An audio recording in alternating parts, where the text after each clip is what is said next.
تعالى ونفعنا الله به وبعلومه في الدارين آمين يا رب العالمين. Wa amman niyyatu anapun utawi niat. Jadi pripun ati niki ari kalane niat. Pripun ari kalane niat niku semestinya noto ati noto pikiran. Fa'zam mongko becik nyejo sapa sira ala ijabatillahi azza wa jalla ing atase jawab panggilannya Allah azza wa jalla.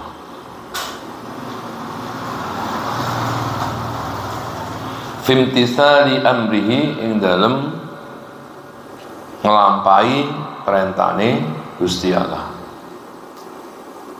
Bisalati kelawan salat wa itmamiha lan nyempurnaake as-shalah.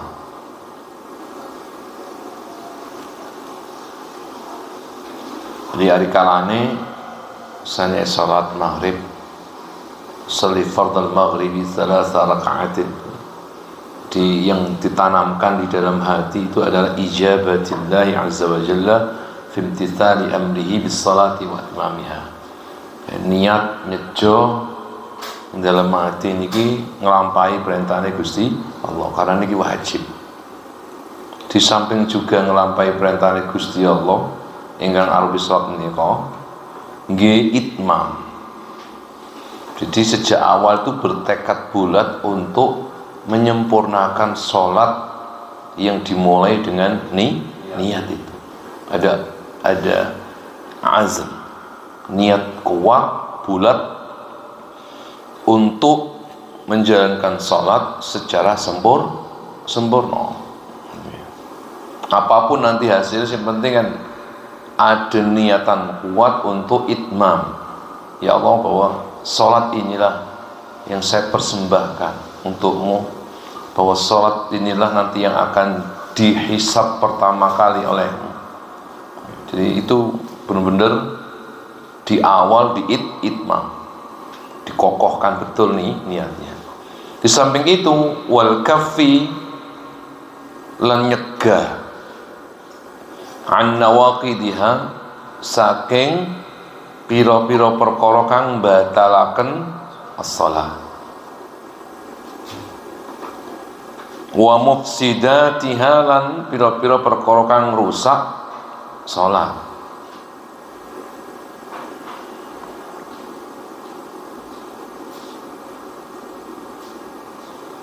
Jadi di samping itu juga di awal niat itu benar-benar berkomitmen untuk menjaga salat ini agar tidak batal, agar tidak melakukan perilaku-perilaku yang berdampak pada batalnya salat atau rusaknya salat. Nah, kalau di sini Imam Al-Ghazali tidak menyebutkan secara detail mahya nawaqidus shalah, apa saja yang bisa berdampak pada batalnya salat. Kalau panjenengan misalnya ngaji fikih ini tidak kurang dari 11 perkara yang bisa membatalkan sholat. Satu diantaranya adalah an-nutqu bil kalam walau li maslahatis salati bi harfaini, ya, bahwa yang pertama bisa membatalkan sholat itu adalah berbicara dengan sengaja, ya. An-nutqu bil kalami walau satu huruf seperti lafaz qi itu fi'il amr. Jadi satu huruf yang bisa dipahami, qi. Jadi atau dua huruf kum misalnya, berdirilah, qi jagalah, wiqayah itu. Nah, itu bisa membatalkan salat. Termasuk misalkan tangisan yang kemudian terdeteksi satu huruf yang jelas. Isakan nggak masalah, tapi kalau misalkan sampai mengeluarkan tangisan menggunakan huruf yang itu bisa dipahami, ya, maka itu bisa juga membatalkan salat secara fikih. Nah, itu agak ketat nih dalam hal konteks Syafi'iyah khususnya terkait dengan hal yang membatalkan sholat berupa an-nutqu bil kalam, mengucapkan sesuatu yang itu tidak ada di dalam sholat ucapan tersebut. Gitu ya. Sing nomor kali al-fi'lu al-katsir al-mutawalli min ghairi jinsi shalah fi ghairi shalah syiddatil khauf. Bahwa di antara al-mutal sholat adalah gerakan yang tergolong gerakan banyak. Banyak itu berarti 3 lebih. Adapun durbataini, gerak 2, ya, itu tidak masalah. 2 gerakan seperti 1, 2, ya, tidak ada masalah. 1, ngeten, terus digaruk gini itu, terus alam 1 ngene, 2, 3. Betul ya.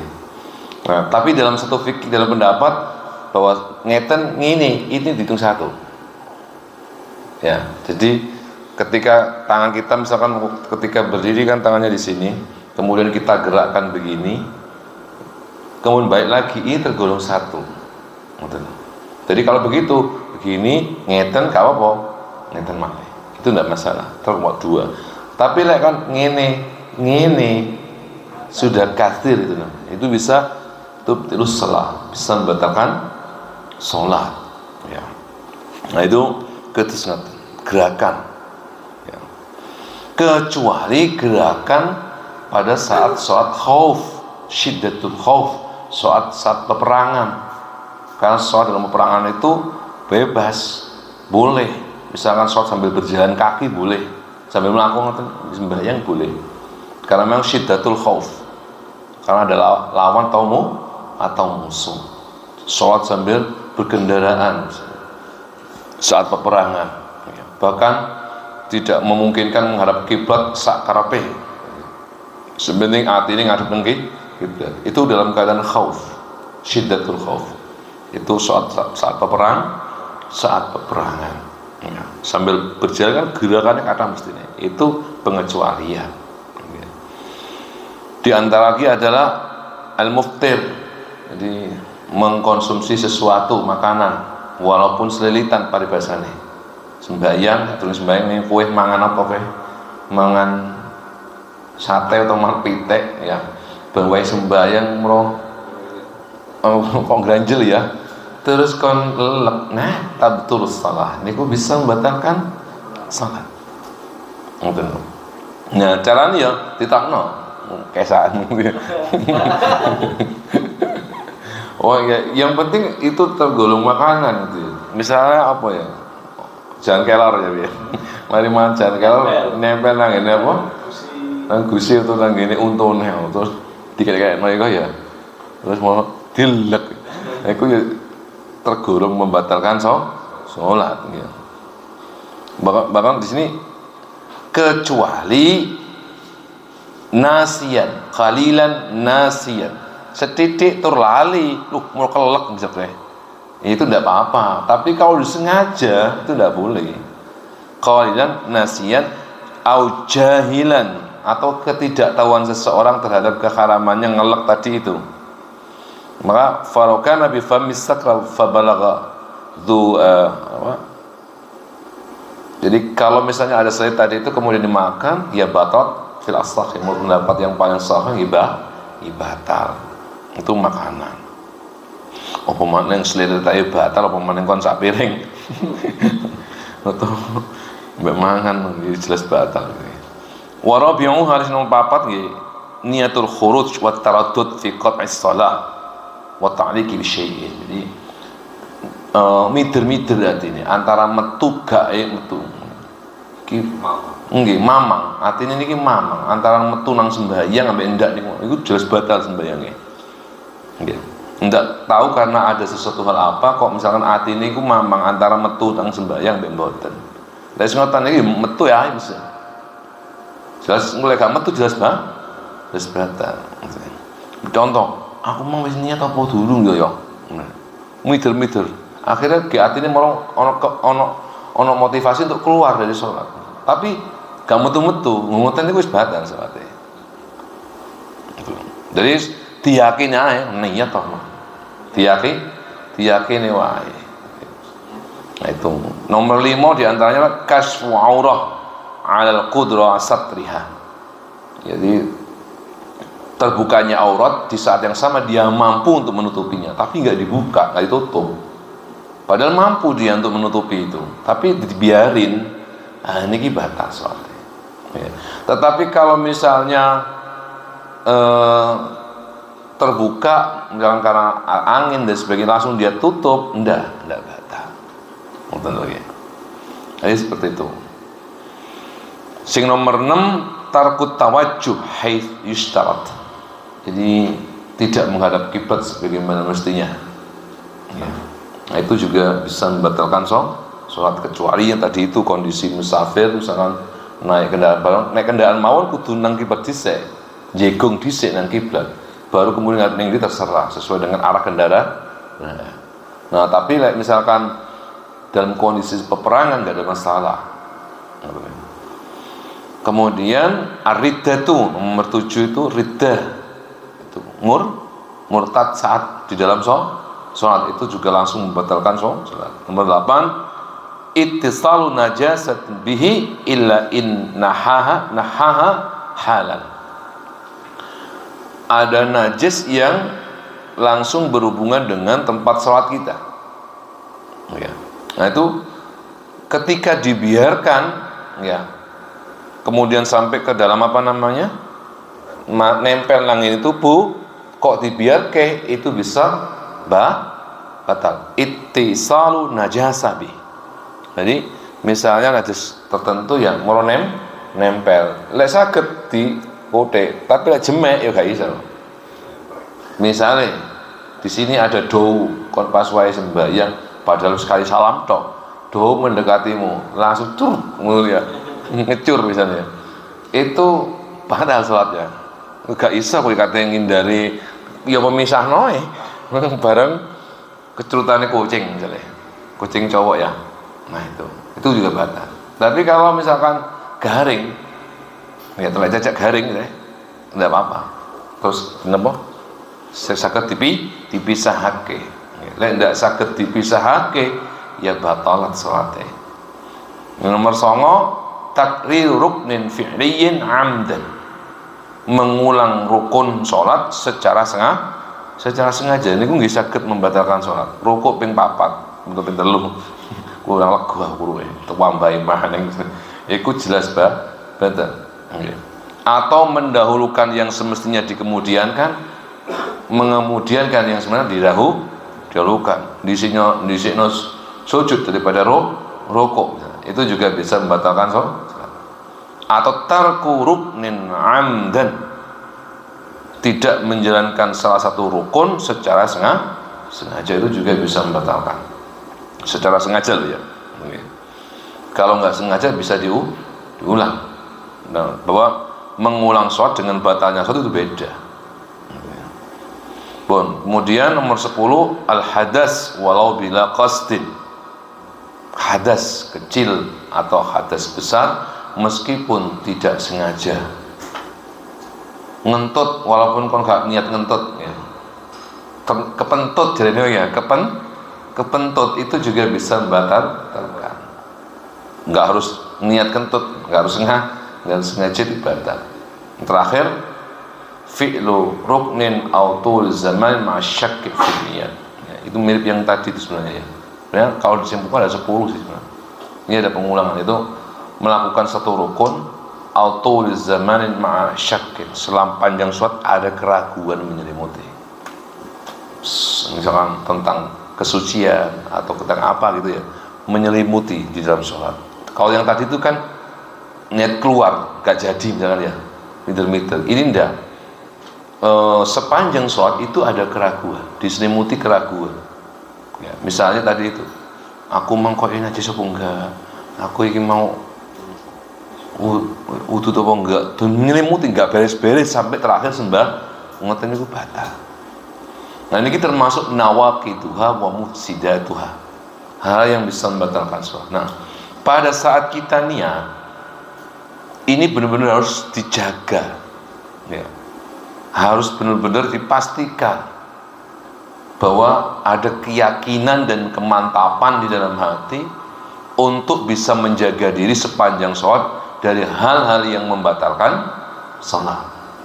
Berarti kan sudah tidak boleh ada syakun, keraguan.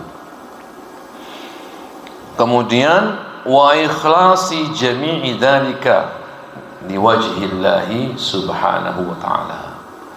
Ikhlas sekabehane mengkono kang tinutur min al-azm ala ijabatillah ilal akhir liwajhillahi subhanahu, krana ngarep-ngarep ridane Gusti Allah. Niat jalankan perintah, niat nyempurnakan sembahyangi, memantapkan hati untuk bisa menjaga diri dari hal yang membatalkan sholat dan seterusnya. Semua itu didasarkan karena keikhlasan mengharap ridho Allah Subhanahu wa ta'ala. Rojaan krono ngarep-ngarep li thawabihi maring ganjarane Gusti Allah, wa khaufan lan krono ajrih min iqabihi saking siksane Gusti Allah.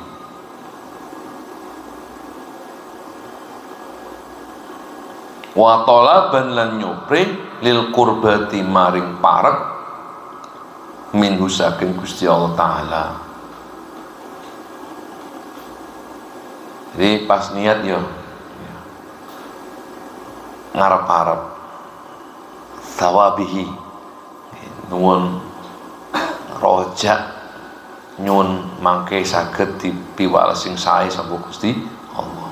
Di samping itu khaufan min iqabihi, ada rasa ketakutan, kekhawatiran dari siksa Allah Subhanahu wa ta'ala gara-gara sholat. Fawailul lil musallin alladzina hum an salatihim sahun, ya itu minta perlindungan kepada Allah. Wa talaban lil qurbah, salat itu juga sebagai media kita untuk mendekatkan diri kepada Allah Subhanahu wa ta'ala, mutaqallidan tur ngarepake lil minnati maring anugerah minhu saking Gusti Allah biiznihi kelawan izine Gusti Allah. Iyyaka iku maring sira fil munajati ing dalam munajat ma'a su'i adabika sartane oleh adab sira wa kasrati isyani kalan akeh maksiat sira. Nah, saat itu juga harus hati-hati bahwa pada saat munajat itu boleh jadi su'i adabik, masih banyak adab-adab kita di hadapan Allah itu yang tidak baik. Kemudian wa kasrati isyanik, masih begitu banyak dosa ini, sehingga itu harus diakui di hadapan Allah Subhanahu wa ta'ala. Wa'azim lan becik ngegungaken sapa sira fi nafsika ing dalam awak dhewe sira qadri munajatihi, kadar munajat sira ning Gusti Allah. Wangzur lan becik ningali sapa sira maning sapa tunaji munajat sapa sira, wa kaifa lan hale kaya apa tunaji munajat sapa sira, wa bimada lan kelawan apa tunaji munajat sapa sira. Wa inda hada lan ing dalem ari kalane ikilah kang wis den sebutake min undur man tunaji kaifa tunaji wa bimada tunaji an ya'riqa yento yang bahi sayukyani an ya'riqa yento bakal keringetan apa jabinuka dahi sira minal khojali krono isin, krono rasa isin, wa tartaida lan gemeteran apa se faraisuka weteng sira tegese yo keweden. Kita ta'id faraisuk itu maksudnya adalah khaufan syadidan, ketakutan yang amat sangat. Minal haibati krono haibah, wa yasfarolan dadi nguning apa se wajhu ka wajhira minal khaufi krono khauf ajri. Jadi pada saat niat niku yang perlu kita perhatikan ya, wangdur man tunaji, kepada siapa engkau bermunajat itu. Wa kaifa tunaji, kaya apa wujud munajat sira. Wa bimada tunaji, pertanyaan yang pertama jawabannya apa? Man tunaji, siapa yang kau munajat itu? Allah. Semestinya adabnya dijogo. Wa kaifa tunaji, bagaimana munajatmu itu? Artinya kondisi sholat mulai A sampai Z itu kayak apa kualitas sholat ini? Kaifa. Bimada, dengan apa engkau munajat? Ya dengan sholat. Kalau 3 pertanyaan ini kita suguhkan kepada diri kita masing-masing, maka semestinya sebagaimana Ali ibn Husain ibn Ali radhiyallahu anhu itu pas wae sembahyang itu tiba-tiba tataghayyar halhu, mau pucet awake. Jadi putune Sayyidina Ali niku nggih sami jenenge Ali bin Al Husain bin Ali karramallahu wajhah. Terus pas sembahyang iki mesti pucet awake. Bahasane wong Arab pucet iki iku wa yasfarra wajhu, wajah itu nguning, maksudnya pucet krono saking wedine dumateng Gusti Allah. Nah niki kondisi yang idealnya niki saged dilampahi hari kalane niat. Nah lek ngumpulno kabeh mungkin agak kesulitan, misalnya lek gak terbiasa. Setidaknya lah salah satu dari beberapa item yang diberikan oleh Imam Al-Ghazali niki bisa masuk saat kita niat. Setidaknya begitu. Dari sekian yang dijelaskan tadi itu, satulah itu masuk ke dalam pikiran dan hati kita saat usalli fardhu subhi misalnya. Itu ada sisi-sisi rohaniyah yang digambarkan oleh Imam Al-Ghazali. Setidaknya misalnya sholli fardhu subhi raka'atain itu di dalam hati itu juga ada man tunaji, kepada siapa kau bermunajat. Berarti menjaga ketawaduan. Atau misalnya bimada tunaji, dengan apa kau bermunajat? Apakah munajat yang seperti ini yang pantas kau suguhkan kepada Allah misalnya? Seperti apa semestinya munajat yang kau suguhkan kepada Allah? Nah seperti itu bisa kita masukkan unsur-unsur tersebut ke dalam sholat, khususnya saat niat. Artinya dari keterangan tadi ini Imam Ghazali ini ngasih beberapa alternatif, 1, 2, 3 dan seterusnya. Kalau panjenengan karena alhamdulillah akeh alternatif ya silakan memilih nanti mana yang sesuai dengan kesanggupan masing-masing. Bagi orang tertentu mungkin al-kaffu an nawaqidiha wa mufsidatiha, pas waya niat itu nyangatin jogot tenan ju sampai aku yang batal sembahyangku misalnya, ya bisa juga seperti itu. Nah itu, atau rojaan li thawabihi, misalnya saat niat itu arep-arep ambek ganjaran Gusti dan seterusnya. Wa amma takbiru anapun utawi takbir, fa idza nataka mongko are-are ngucap bihi kelawan takbir apa lisanu kalisan sira, fayambaghi mongko sayogyane alla yukadziba yen ora angguraken hu ing lisanuk apa qalbuka ati sira. Fa in kana mongko lamun ana fi qalbika ing dalam ati sira apa se syai'un suwiji-wiji wa ya ta'isyek iku akbaru luwe gedhe luwe agung minallahi subhanahu tinimbang saking Gusti Allah. Fallahu mongko utawi Gusti Allah ku yashhadu nyekseni sinten se Gusti Allah annaka setuhune sira iku laka dibun wong sing tukang goro. Wa in kana lamun ana apa si al kalamu ucapan guneman ana iku sidqon bener kama koyok barang syahidakan nyekseni sinten si Gusti Allah alal munafiqina ing ngatasi pira-pira munafik fi qaulihim ing dalam ucapan yang munafik nyatane ucapan annahu sallallahu alaihi wasallam setuhune Kanjeng Nabi Muhammad sallallahu alaihi wasallam iku rasulullahi utusane Gusti Allah. Ari kalian saiki mantun napa niat sekarang napa takbiratul ihram. Dari Imam Ghazali fa idza nataqa bihi lisanuka fayambaghi alla yukadzibahu qalbuka. Ari kalian melafalkan Allahu Akbar, lisan ini mengatakan demikian, hendaknya alla yukadziba qalbuka, hendaklah hatimu tidak mendustakan apa yang kau ucapkan lewat lisanmu itu.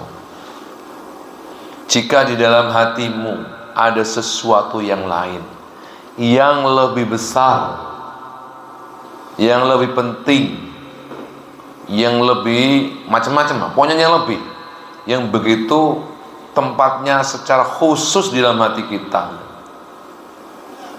fashhad annaka lakadzibun, saksenono yo nek kowe iku tukang goro. Kenapa? Wong goro iku apa? Antara hati dengan lisan iku ora padha. Niku jenenge apa? Goro. Ya. Annaka lakadzibun. Ya. Dari Gusti Allah yang surah Taubah ayat 9 ya. Wallahu yashhadu annahum lakadzibun. Dawuhe Gusti Allah. At-Taubah 9. Gusti Allah nyekseni lek golongane wong munafik iki wis tukang goro. Lah misalnya iki Allahu Akbar. Semestine atine Allah kok ben apa? Allah yang maha besar, maha agung, maha besar. Tapi ternyata ini hanya di sini. Yang di sini ada orang lain. Ada sesuatu yang lain. Yang saat kita mengucapkan Allahu Akbar itu ternyata diam-diam sesuatu itu nyekat ning hati. Berarti apa nih? Innaka lakadzibun. Kon guru berarti. Kadzib itu tukang guru. Taubahnya dengan apa? Dengan ucapan orang-orang munafik yang mengatakan di depan orang banyak annahu sallallahu alaihi wasallam Rasulullah. Muhammad itu adalah Rasulullah. Iya benar, ucapan mereka itu benar. Tapi nyatanya di hati mereka tidak mengakui itu. Tidak ada itu di hati mereka gitu. Hanya ada di mana? Di lisan. Itu. Makanya setidaknya lah, makanya para ulama itu setidaknya pas wae takbiratul ihram enggak bohong. Saged khusyuk. Setidaknya lah. Dengan cara apa? Jangan sampai mendustakan apa yang diucapkan. Maksudnya antara yang di lidah ini dengan yang hati-hati itu gak mau. Jangan sampai seperti itu. Kita usahakan Allahu Akbar ngakoni Allah Maha Besar. Setidaknya lah memahami terjemahnya. Ya. Saat Allahu Akbar. Setidaknya lah saat Allahu Akbar itu tidak ada siapa-siapa di dalam hati kita. Ya, hanya ada siapa? Allah. Deku mau jare Imam Ghazali ini mau patiringe ngoten. Fa in kana mongko lamun ana apa si hawa nafsu ira iku aghlabah luwing lendeh apa si hawaka alaika ing atase sira min amrillahi azza wa jalla tinimbang saking urusane Gusti Allah ka perintahane Gusti Allah. Fa anta mongko utawi sira iku atwa'u luwe naati sapa sira lahum maring hawaka mingka saking sira lillahi maring Allah Ta'ala. Faqad ittakhadtahu mongko temen-temen ngalap sapa sira hu ing hawaka ngalap ilahaka ing dadi pangeran sira wa kabbarta lan gedheaken sapa sira hu ing hawaka.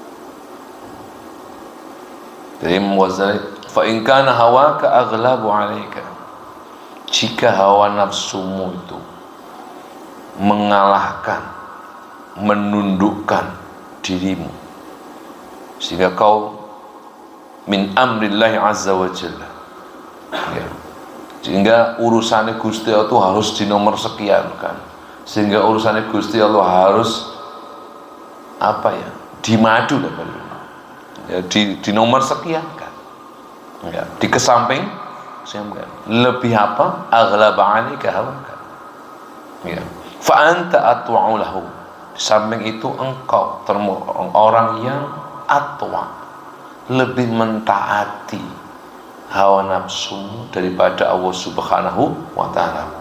Maka ketahuilah faqad ittakhadtahu ilahaka, maka kau tergolong orang yang menjadikan hawa nafsumu sebagai Tuhanmu. Wa kabbartahu, dan kau telah mengagungkannya. Berarti itu Allahu Akbar, hawa akbar. Itu hawa akbar ngono bayangi. Itu Allah akhirnya. Gitu. Atau diganti syahwati akbar, kacau dulu lagi gitu. Jadi orang yang lebih mentaati hawa nafsunya sama dengan orang ittakhadtahu ilahan wa kabbarta, jadi menjadikan hawa nafsunya sendiri sebagai apa? Sebagai sesembahan. Fayusiku mongko hampir an yakuna yentono posi kaulu ka ucapan sira nyatane ucapan Allahu Akbar ku kalaman kana wa khautu ya yusiku ya au syaka itu kada atau kana itu bil lisane kelawan lisan al mujarradi kang nyuwiji wa qad takhallafa wis teman-teman nulayani apa si al qalbu ati an musa'adati saking nulungi lisan. Wa ma'adzumal khatara, duh agung tenan bahayane fi dzalika ing dalam mengkono-mengkono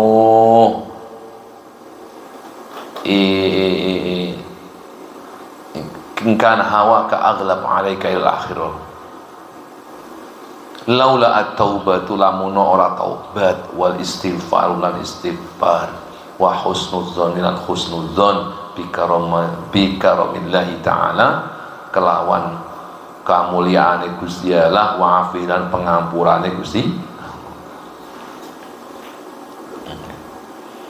Hampir saja ya. Wa yushiku an yakuna qaul Allahu Akbar, saat kita melafazkan Allahu Akbar itu hampir saja kalaman bil lisan al mujarrad, hanya sekedar ucapan, tidak dibantu oleh hati, atau hati tidak tergerak apa untuk menuju lafaz Allahu Akbar. Ini benar-benar sangat berbahaya kalau kemudian mari sembahyang kemarin lancing.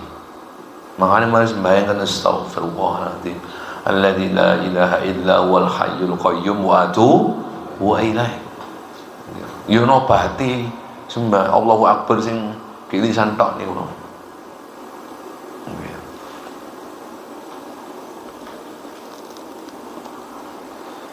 Sing diajarke ngoten.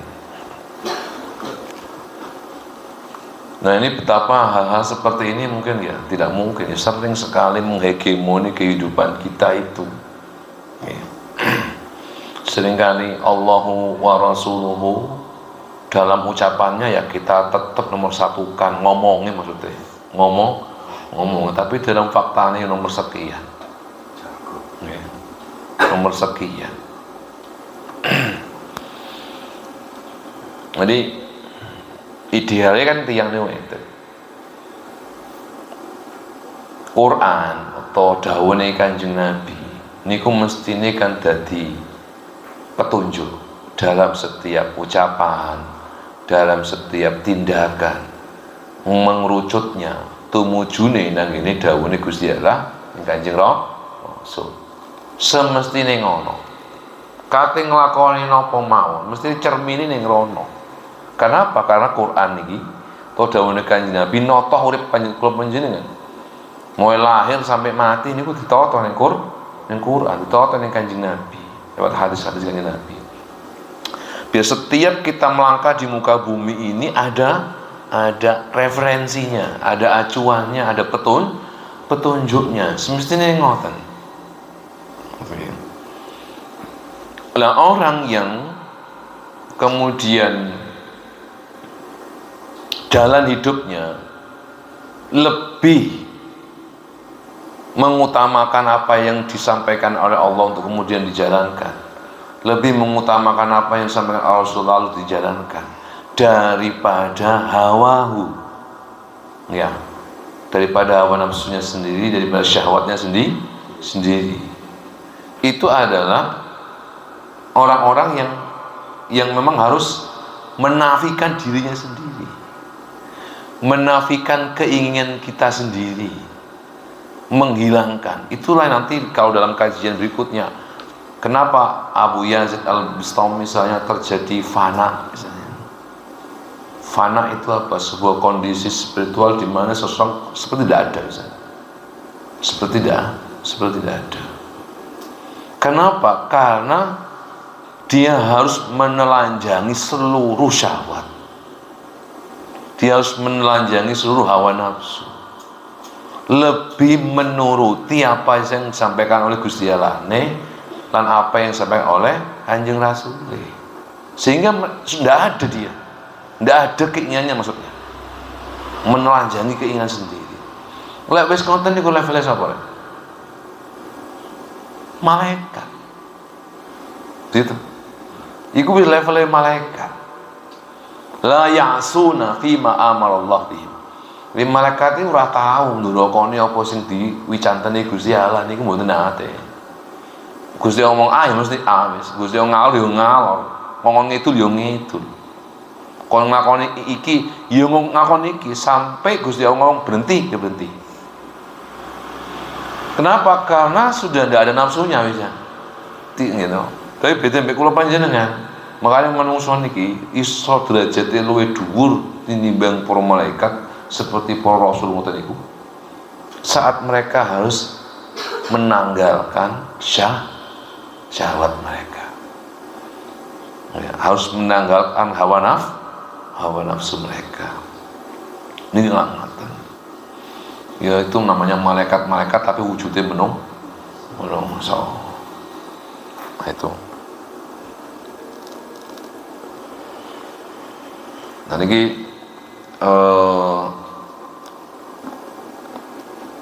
idealnya ngoten ya, idealnya. Mana ini setidaknya nanti mengke ketika takbiratul ihram ya. Jadi yang antara apa yang kita ucapkan lewat lisan itu bebarengan dengan hati bahwa Allah itu akbar, maha besar, bahwa Allah lebih penting, urusannya Gusti Allah jauh lebih penting daripada urusan apapun. Urusannya Gusti Allah itu segala urusan yang menyangkut urusannya Gusti Allah besar. Setelah urusan yang tidak ada kaitannya dengan Allah kecil. Udah. Wabil khusus alikane takbiratul ihram niki. Wow.